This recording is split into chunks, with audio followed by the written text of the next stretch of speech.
in jou pyn en in jou seer. Dankie Heer vir my pyn en vir my seer. Dankie Heer dat U my so baie kom leer.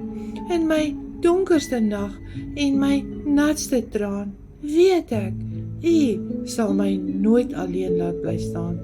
Ek kom prys U en ek kom loof U.